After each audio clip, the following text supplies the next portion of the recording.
할렐루야. 지난주 제 설교는 마가복음을 기록한 마가 요한의 순교로 끝났습니다. 청년 시절 마가는 예수님이 군병들에게 붙잡힐 때 자기가 두르고 있던 이 옷도 내팽개치고 벌거벗고 도망갔던 비겁한 사람이었습니다. 또 바울과 바나바의 제1차 전도 여행 때는 선교 여행이 너무 힘들다고 자기 멋대로 예루살렘으로 도망쳤던 사고뭉치였습니다. 그런데 어떻게 마가가 최초의 복음인 마가복음을 기록했고 더 나아가 이집트에 가서 교회를 세우고는 순교할 수 있었던 것입니까? 그 비결이 있는데 그 비결을 제가 세 가지라고 말씀드렸습니다. 초대교회 성도들이 마가가 돌아오기까지 인내하며 기다려 주었고, 둘째는 회개하고 돌아왔을 때 진심으로 용서해 주었고, 세 번째로는 화려한 전과 기록이 있었지만 다시 기회를 주었기 때문입니다. 하나님의 교회는 온전한 사람들이 모인 공동체가 아니라 회심한 죄인들이 모인 곳입니다. 우리 모두는 죄의 횟수와 정도의 차이가 있을 뿐이지 하나님 앞에 또 사람들 앞에 다 죄인입니다. 그러므로 좋은 교회는 마가와 같은 망나니도 돌아오기를 기다려주고 또 돌아왔을 때 용서해주고 또 용서해준 이후에는 다시 한번 믿고 사명을 맡겨주는 교회입니다. 이런 교회가 우리 대전 서문교회가 되시기를 주의 이름으로 축원합니다. 저는 오늘 지난주에 이어서 마가의 속편 설교를 준비했습니다. 이 설교를 준비하면서 저도 부담이 좀 있었는데 여러분들도 설교를 들으면서 좀 부담이 될지 모르겠습니다. 그러나 여러분이 끝까지 순종하는 마음으로 잘 들어주시기 바랍니다.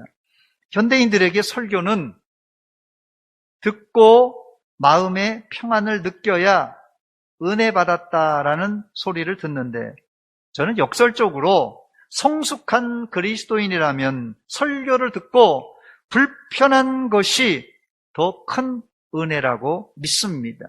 오늘 설교를 들을 때 여러분 마음에 다소 불편을 느낀다면 은혜 받으신 줄 믿으시기 바랍니다. 아멘이 별로 안 나오시네요. 설교에 앞서 사진을 한 장 준비했습니다. 사진 한번 보여주시기 바랍니다. 예수님이 십자가 지고 골고다 언덕을 오르는 장면을 연출한 사진입니다. 일종의 작품이라고 봐야 되겠죠. 사진 안에 온 세상 죄를 지고 괴로워하시는 예수님의 마음은 노을과 또 역광 처리로 가려져 있습니다. 단지 그 사진 안에 십자가는 예수님이 날 구원하시고 날 행복하게 만들기 위한 일종의 종교적인 의식으로만 인식될 수 있습니다. 저는 오늘 이 사진 이면에 감추어진 2000년 전에 예수님의 고뇌를 여러분들과 함께 나누기를 원합니다. 그리고 더 나아가서는 우리가 어떻게 내 몫에 대인 십자가를 지고 주님을 따를 것인가도 우리가 한번 살펴보겠습니다. 첫 번째, 오늘 본문에서 예수님은 십자가를 앞에 두고 자신이 누구인가를 제자들에게 묻습니다. 이 질문을 제자들에게 두 차례 하는데 첫 번째는 사람들이 나를 누구라 하느냐라는 질문이고 두 번째 질문은 너희는 그러면 나를 누구라 하는 질문입니다. 당시 사람들이 예수님을 아주 다양한 시각으로 바라보았습니다. 본문 14절 보니까 더러는 세례 요한, 더러는 엘리야, 어떤 이는 예레미야나 선지자 중에 하나라 합니다. 이렇게 보고를 했습니다. 세상 사람들은 예수님을 세례 요한이 죽었는데 죽은 세례 요한이 이제 다시 살아난 사람이다 이렇게 말하고 아니면 구약의 엘리야가 왔다 이렇게 얘기하는 사람도 있고 어떤 사람은 예레미야나 다른 선지자가 온 것이다 이렇게 말했습니다. 그런데 제자들이 예수님께 전달한 사람들의 생각은 아주 정제된 말만 골라서 보고한 것입니다. 사실 바리새인들과 대제사장들은 예수님을 심지어 사기꾼이라 이단자라고 악평했습니다. 그런데 차마 제자들이 이런 안 좋은 평판을 말씀드리기가 어려워서 그나마 좋은 것을 보고 드린 것이에요. 여기 언급된 세례 요한이나 선지자만 해도 예수님의 평판이 그리 나쁜 것은 아니지 않습니까? 그래도 예수님께는 만족한 대답이 아니었습니다. 혹시 여러분들은 사람들이 여러분들을 뭐라고 평가하실 것 같습니까? 아, 저 집사님은 세례 요한 같은 분이야. 저 권사님은 엘리야 같이 기도의 여종이야. 저 성도님은 이 시대에 불의를 보면 못 참는 선지자와 같은 분이야. 아니면 저 사람은 마가같이 늘 힘들면 변덕 부리고 도망가는 도망자야. 여러분들은, 우리 교회 성도들이, 여러분의 주변 사람들이 여러분을 어떻게 평가할 것 같습니까? 사람들의 예수님에 대한 평가는 아주 엉터리는 아니었지만 그렇다고 정답도 아니었습니다. 여러분들을 향한 사람들의 평가는 어떨까요? 여러분들을 향한 사람들의 평가가 아주 엉터리는 아니지만 그렇다고 정답도 아닙니다. 그러므로 사람들의 평가에 너무 예민하지 마시고 다만 참고사항으로만 아시고 또 그 이야기를 들었을 때 자기를 돌아보는 계기가 되시기를 바랍니다. 제자들의 대답에 만족하지 못한 예수님은 제자들에게 다시 묻습니다. 15절입니다. 너희는 그러면 나를 누구라 하느냐? 이때 성격이 급한 베드로가 대답합니다. 16절입니다. 주는 그리스도시요 살아계신 하나님의 아들이십니다. 베드로의 신앙 고백은 3년 6개월 동안 예수님을 따라다니며 자기가 경험한 것을 함축해서 한마디로 고백했습니다. 베드로가 이런 고백을 하기까지는 3년 6개월이나 걸렸습니다. 3년 6개월이 예수님과 동고동락한 시간이기 때문에 결코 짧은 시간이 아닙니다. 사람들이 자신을 평가한 것에 예수님은 조금 실망했지만 베드로의 신앙 고백을 들으시고는 크게 칭찬하셨어요. 본문 17절로 19절을 보니까 바요나 시몬아 내가 복이 있도다. 이 신앙 고백을 들으시고 내가 복이 있도다 칭찬하십니다. 이를 내게 알게 한 이는 혈육이 아니요 하늘에 계신 내 아버지시니라. 또 내가 내게 이르노니 너는 베드로라. 내가 이 반석 위에 내 교회를 세우리니 음부의 권세가 이기지 못하리라. 내가 또 천국 열쇠를 네게 주리니 내가 땅에서 무엇이든지 매면 하늘에서도 매일 것이고 또 땅에서 무엇이든지 풀면 하늘에서도 풀리리라 하셨어요. 아주 엄청난 축복이고 칭찬입니다. 여기 보면 예수님께서 베드로를 축복하신 후에 두 가지 복을 주셨는데 첫 번째는 반석 같은 믿음의 고백 위에 내 교회, 주님의 교회를 세우겠다고 약속하셨어요. 두 번째로는 천국 열쇠를 주시겠다고 약속하셨습니다. 여러분, 이 천국 열쇠는 땅과 심지어는 하늘에 있는 닫혀 있는 것도 풀 수 있는 만능 열쇠입니다. 베드로는 신앙 고백을 하고 나서 아주 수지 맞은 사람입니다. 저는 지금도 온전한 신앙 고백을 하는 사람들에게 이런 축복이 준비되어 있다고 확신합니다. 여러분들의 입에서도 이런 확실한 신앙 고백을 하셔서 하나님을 기쁘시게 하고 덤으로 축복도 받아 누리시기를 주의 이름으로 축원합니다. 그런데 이런 축복은 서론에 불과합니다. 두 번째, 이런 신앙 고백을 하는 제자들에게 예수님은 비로소 자신의 정체와 사명을 말씀하셨습니다. 본문 20절입니다. 이에 제자들에게 경고하사 자기가 그리스도인 것을 아무에게도 이르지 말라. 즉 제자들에게는 자기가 그리스도 메시아라는 것을 밝혔습니다. 예수님은 자신의 사역 말기에 비로소 제자들에게 자신을 그리스도 메시아로 밝혔습니다.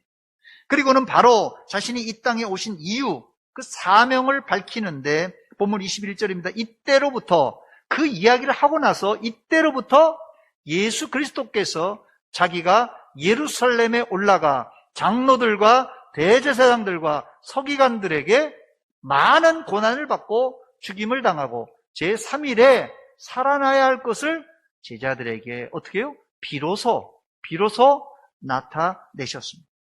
이 말씀은 제자들에게 청천벽력과 같은 말씀이었습니다.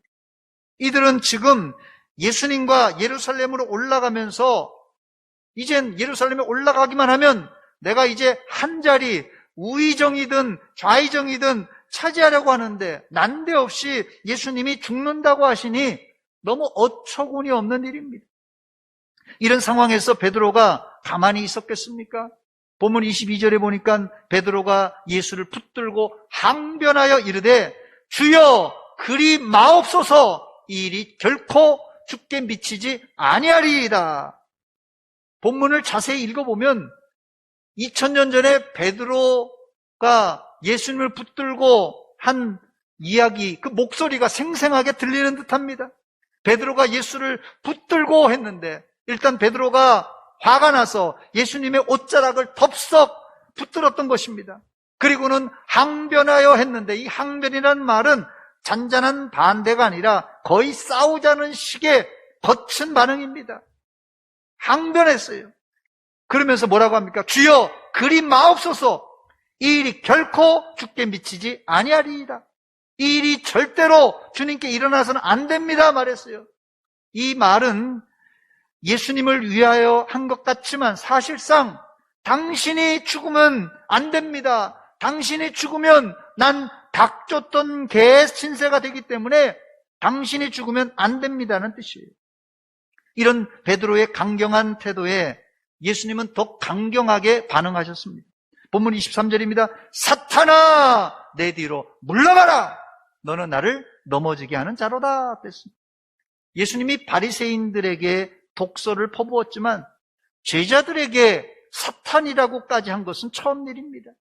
사탄은 늘 예수님을 넘어뜨리려고 엿보고 있다가 결정적인 순간에 베드로의 급한 성질을 이용해서 예수님을 넘어뜨리려고 했습니다.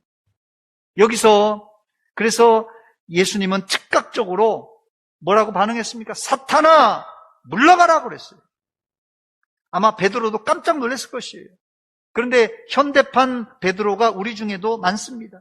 내가 계획한 대로 안 될 때 하나님 이게 뭡니까? 내가 기도하고 계획한 일이 다 망가졌습니다 라고 항변하는 그리스도인들이 많다는 것입니다. 어쩜 이 정도면 봐줄만 한데 어떤 사람은 하나님 지금 저에게 뭐 하시는 겁니까? 왜 일을 망쳐놓았습니까? 하나님이 책임지세요. 이렇게 하면서 하나님께 책임을 돌리는 아주 무대뽀와 같은 하나님을 원망하는 사람들이 있다는 것이, 이 모든 것이 지금 뒤에서 누가 지금 조종하고 있다고요? 베드로를? 다 사탄이 조종하고 있는 것이죠. 이렇게 원망 불평이 막 쏟아져 나오는 것은 사탄에게 여러분들이 조종당하고 있다는 것입니다. 그러므로 성도는 일이 내 마음대로 안 되었을 때 더 조심해야 됩니다. 사탄이 틈탈 수 있어요. 예수님께도 십자가는 사실상 끝장이요, 십자가는 죽음입니다. 예수님께도. 그러나 사람의 끝은 하나님의 계획과 비밀이 숨겨져 있습니다. 우리가 영화나 소설을 보면 주인공이 죽으면 안 되지 않습니까? 영화나 소설에서 주인공이 끝나면 그냥 끝난 거 아니겠어요? 그런데 하나님의 계획은 주인공 예수님이 죽으시면서 우리의 죄를 사해 주시고 더 나아가 하나님의 나라가 확장되는 역사가 일어났습니다. 한 알의 밀알이 땅에 떨어져 죽었을 때 많은 열매를 이제 맺는 원리입니다. 이것이 세상 역사와 하나님의 역사의 차별점입니다. 그러므로 여러분의 좁은 시야로 하나님의 일을 평가해서는 안 됩니다. 성숙한 성도는 실패 안에서 하나님의 성공과 또 비밀과 그리고 구원을 발견할 줄 알아야 됩니다. 베드로와 제자들이 3년 6개월 동안 예수님을 따라다녔지만 이 비밀을 몰랐어요. 이 비밀을 모르면 절대 자기를 부인하고 자기 십자가를 메고 주님을 따라갈 수가 없습니다. 자, 그렇다면 마지막으로 자기를 부인하고 자기 십자가를 지고 예수님을 따르는 구체적인 방법이 무언가 말씀드리겠습니다. 세 번째입니다. 예수님은 제자들에게 자기를 따라오는 구체적인 수칙을 가르쳐 주셨습니다. 본문 24절입니다. 이에 예수께서 제자들에게 이르시되 누구든지 나를 따라오려거든 자기를 부인하고 자기 십자가를 지고 나를 따를 것이니라 그랬습니다. 이 구절은 이 자리에 계신 분들은 예수 믿는 사람들이라면 다 알고 있는 구절입니다. 저는 오늘 이 구절 안에 담긴 좀 부담스러운 이야기를 꺼내려고 합니다. 여러분 마음의 준비를 단단하게 하시기 바랍니다. 아마 이 이야기를 당시 제자들이 들었을 때 어떻게 생각했을까요? 이 이야기가 우리는 그냥 알고 있는 이야기니까 담담했지만 이 이야기가 당시 2000년 전에 제자들에게는, 지금 듣고 있는 제자들에게는 아주 상당히 난처한 이야기였습니다. 지금 제자들은 예루살렘으로 올라가서 한 자리 차지하려고 하는데 뜬금없이 예수님은 나를 따라오려거든 자기를 부인하고 자기 십자가를 지고 따라오라고 했기 때문에 그렇습니다. 사실 제자들은 예루살렘에 올라가서 이제 꽃방석에 앉아서 꿀만 빨려고 했어요. 야, 이제 예수님이 예루살렘에 올라오면 왕으로 등극하면 나는 우의정, 너는 좌의정, 대신들로 12명이 쫙 이제는 꽃방석에 앉아서 꿀만 빨 그런 생각만 하고 있는데 갑자기 십자가 지고 자기를 부인하고 십자가 지고 따라오라니까 쇼크를 먹은 것입니다. 영어 성경 NIV에 보면 이 구절이 만일이라는 if라는 종속절로 시작됩니다. 주절은 must라는 조동사와 부인하다 deny, 지고 가다 take up, 따르다 follow 이 동사로 구성되어 있습니다. 영어 성경에 보니까 if anyone would come after me, he must deny himself and take up his cross and follow me. 이렇게 되어 있습니다. 첫 번째 이 구절에서 제일 먼저 나오는 것이 자기를 부인하고의 영어 표현의 조동사 must는 반드시 해야 하는 강력한 의무를 말합니다. 우리나라 성경에 이 마지막 부분에 나를 따를 것이니라 라고 돼 있어서 강력한 구속력이 없어 보이지만 원문은 아주 강력한 명령입니다.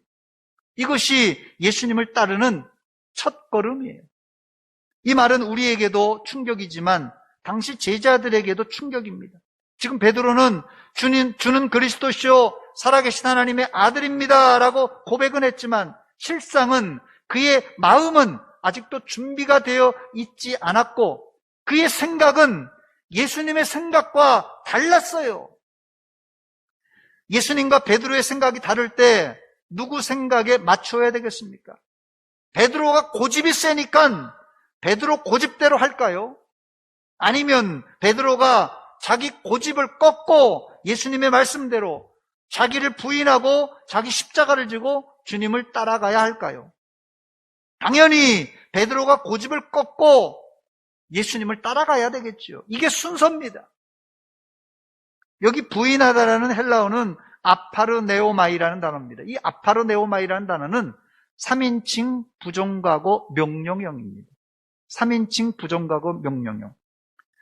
헬라어의 이 부정과거는 우리나라하고는 조금 이 문법적으로는 다른데요. 이 부정과거는 동작의 완료 성격을 띠고 있기 때문에 이 부인하다라는 것은 한 번 부인한 것으로 끝나지 않고 완전히 부인이 완료되기까지 해야 된다는 이 반복적인 동작을 의미합니다. 그러므로 이 부인하다라는 것은 내가 어제 나를 부인한 것으로 오늘 유효하지 않습니다.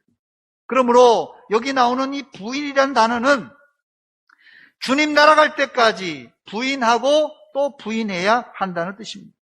여러분들이 10년 전에 예수 믿으면서 20년 전에 예수 믿으면서 여러분을 부인했습니까? 아니 어제 여러분들을 부인했습니까? 주님 날아갈 때까지 계속 날마다 부인하시기 바랍니다. 그래서 누가복음엔 특별히 날마다라는 단어가 삽입되어 있습니다. 누가복음 9장 23절입니다. 또 무리에게 이르시되 아무든지 나를 따라오려거든 자기를 부인하고 어떻게 해요? 날마다 제 십자가를 지고 나를 따를 것이니라 그랬습니다. 두 번째, 그렇다면 당시 십자가를 지고 가라는 의미는 구체적으로 무엇을 의미했습니까? 십자가를 지고 간다는 게 무슨 의미입니까? 그냥 무거운 돌덩어리를 지고 가라는 그런 뜻입니까? 여러분에게 묻겠습니다. 2000년 전에요. 2000년 전으로 한번 돌아가 봅시다. 2000년 전 예루살렘으로 한번 여러분 돌아가 보세요. 내가 지금 2000년 전에 예루살렘에 살고 있다. 2000년 전에 예루살렘에서 십자가는 누가, 언제, 왜 짊어지고 갔을까요? 한번 여러분 답해 보시기 바랍니다. 2000년 전에 십자가는 누가, 언제, 왜 지고 갔을까요? 2000년 전에 예루살렘의 사람들은 평상시에 나무 십자가를 만들어 놓고 그냥 늘 평상시에 메고 길거리를 활보하고 다녔을까요? 2000년 전에 십자가를 누가, 언제, 왜 지고 갔을까요? 당시 십자가를 메고 간다는 뜻은 큰 죄를 짓고 사형 언도를 받은 사형수가 형장의 이슬로 사라지기 위해서 자기 사형틀에게, 십자가는 뭐라고요? 자기 사형틀입니다. 자기 사형틀을 쥐고 어디로 가는 거예요? 사형장으로 간다는 뜻입니다, 이게.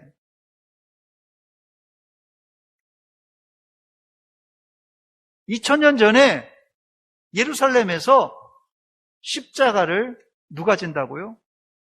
언제 진다고요? 왜 진다고요? 사형수가 사형당하기 위해서 자기 사형틀을 메고 이제 형장의 이슬로 사라지기 위해서 짊어지고 가는 것입니다.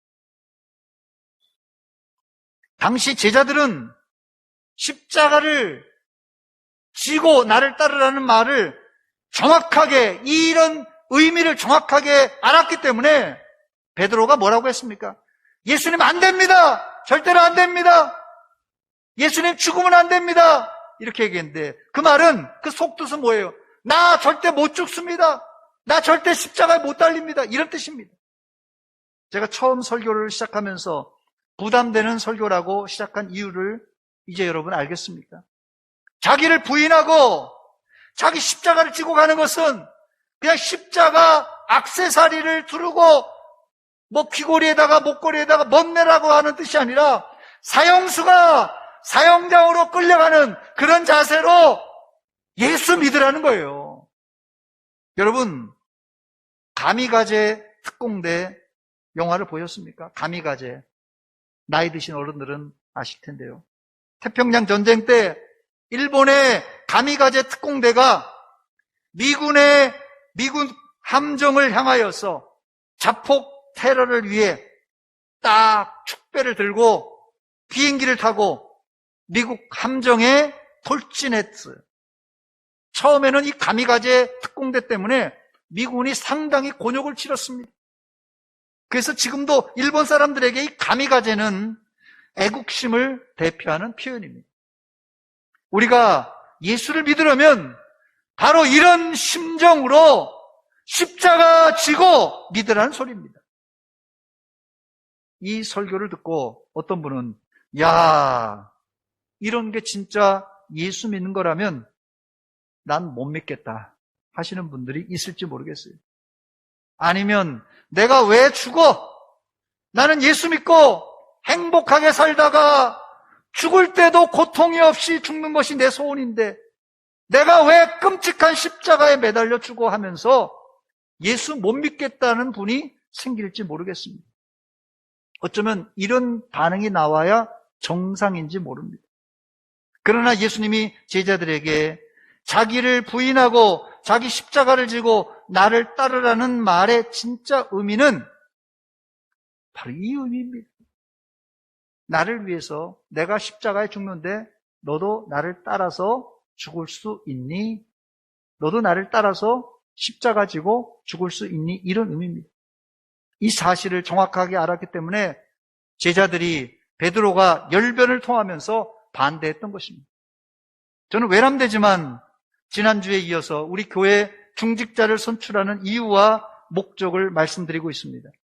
예수님이 원하시는 일꾼, 대전 서문교회가 원하는 일꾼은 벼슬과 감투가 아니라 자기를 부인하고 자기 고집을 꺾고 자기 십자가를 지고 늘 주를 위해서 죽을 각오가 되어 있는 사람이 우리 교회에 필요한 일꾼입니다.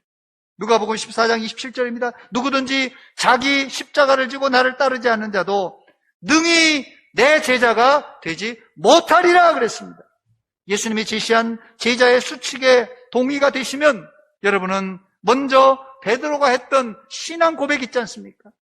그 신앙 고백을 먼저 하시고 그리고 그 고백처럼 날마다 자기를 부인하고 자기가 죽을 십자가를 등에 짊어지고 주를 위해서, 교회를 위해서 충성하시기 바랍니다.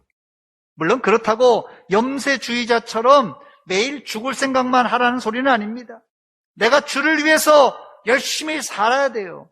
그렇지만 만약에 주님을 위해서 죽을 일이 있다면 죽음도 불사하겠다는 자세로 믿으라는 것입니다.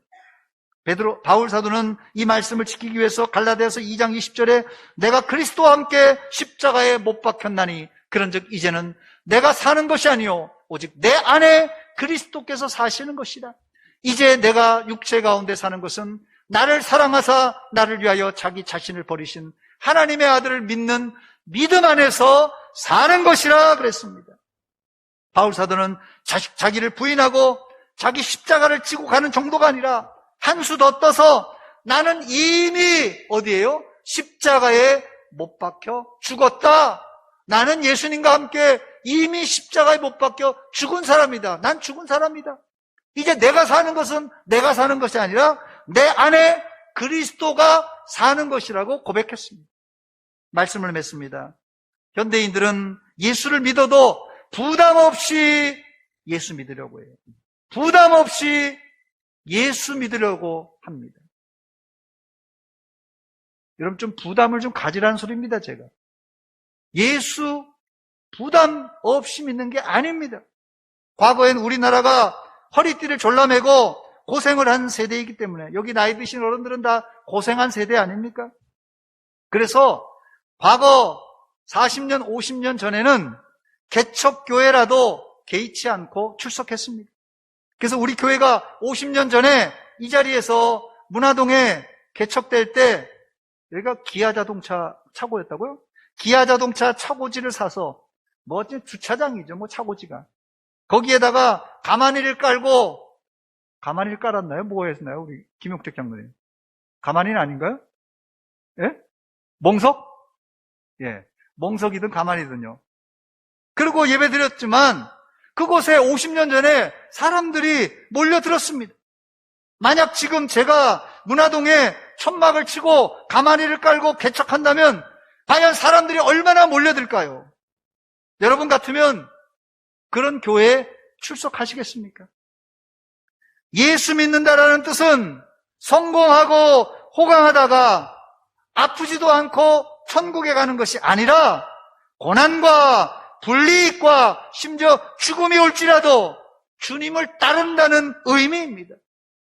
저는 이번 코로나 사태를 깊이 묵상하면서 앞으로 말세에 더 심한 환난의 바람이 코로나보다도 몇백 배 더 힘든 환난의 바람이 올 텐데 그때 믿음이 연약한 사람들은 어떻게 할까? 정말 심히 걱정이 됩니다. 여러분들은 고난이 와도 계속 예수 믿으시기 바랍니다.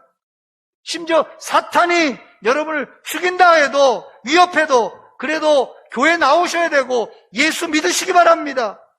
말세에 자신을 부인하고 날마다 내가 죽을 사형틀을 메고 주님을 따르지 않으면 우리는 주님의 온전한 제자가 될 수 없습니다. 말세에 이런 순교자적인 신앙으로 승리하시기를 주의 이름으로 축원합니다. 이 시간 찬송 한 장 부르고 기도하고 마치겠습니다. 내가 그리스도와 함께 십자가에 못 박혔나니, 바울사도의 고백이 여러분의 고백이 되시기 바랍니다. 내가 그리스도와 함께 십자가에 못 박혔나니, 그런즉 이제 내가 산 것 아니요 오직 내 안에 예수께서 사신 것이라. 이제 내가 육체 가운데, 이제 내가 육체 가운데 사는 것은 나를 사랑하사 자기를 못 버리신 예수의 사 것이라. 다시 한번 부르면 내가 그리스도와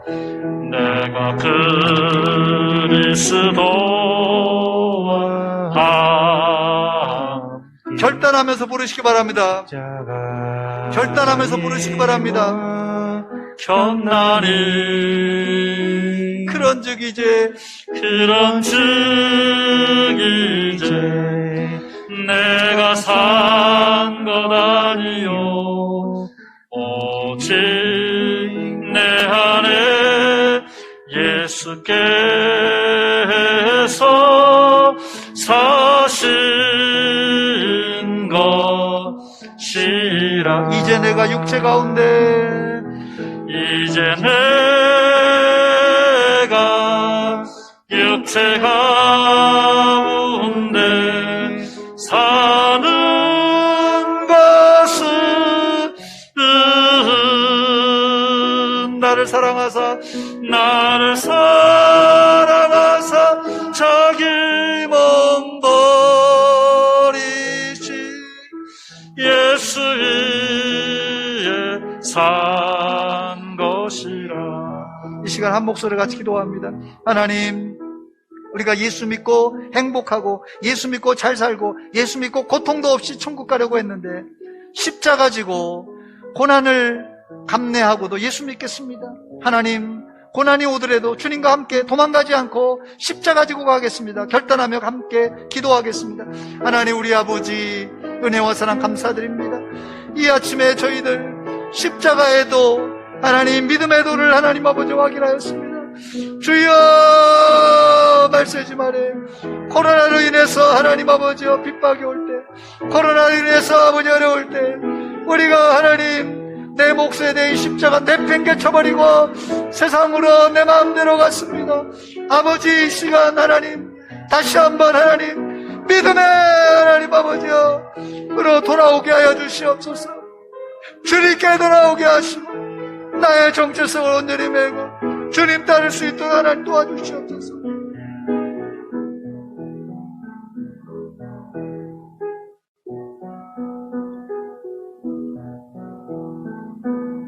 하나님, 우리 아버지 은혜와 사랑 감사드립니다. 말세 주말에 우리가 예수 믿으면서 우리가 쉽게 예수 믿고 부담 없이 예수 믿고 행복하게 예수 믿으려고 하지만 예수님은 가시에 찔리시고 못 박히시고 십자가에서 돌아가셨습니다. 하나님, 우리가 고난 없이 영광만 추구했는데 이 시간 다시 한번 주님의 십자가를 깊이 묵상하며 그 고난에 동참하기를 원합니다. 내 몫에 대인 십자가 이제 내팽개치지 말고 고난이 오더라도 끝까지 주님을 따라가는 십자가의 용사들이 다 되게 하여 주시옵소서. 예수님의 이름으로 기도하옵나이다. 아멘.